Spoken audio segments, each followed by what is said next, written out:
I recently did a really great fun event. It was busy, energetic, jam packed. The agenda was jam packed. And I think people learnt a lot, definitely learnt a lot. But one of the most common pieces of feedback that we got at the end was, please, can we have less keynote sessions, less plenary sessions, and more networking, and actually more structured networking? That was the overarching message I took away from it. That's what people wanted. And actually, I get it. I really am in agreement with it, because we know that the opportunity, the chance to meet and collaborate with people in real life, in real life, as opposed to virtual, is a key reason why people are coming to in-person events after the pandemic years. They really want to meet specific people. So as organisers, as contributors, as people involved in events, and I'm not an organiser, I am an MC, but I see it, we need to make sure that the people there are actually meeting the right people.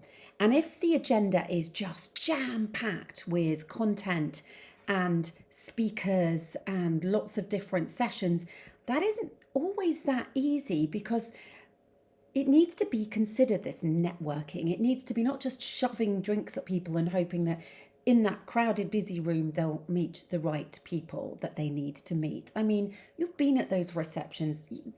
They're pretty chaotic sometimes, and depending on your confidence levels, you might feel awkward going up and interrupting a group of people, that's someone there that you want to talk to. You might not even know what they look like.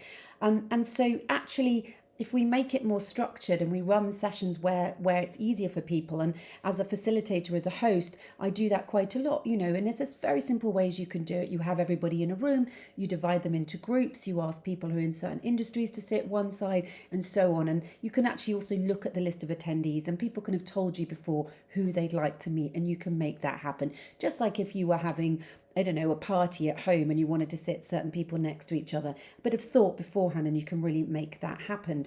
So, I mean, another way is a team building exercise. I love team building exercises. I know that probably not everyone's cup of tea, but they're such a great way to help people relax and make new connections in a less forced way, less awkward way. But there are a huge number of ways that you can do that to get people to meet each other. I think it's time we really need to be a lot more inventive with networking at events.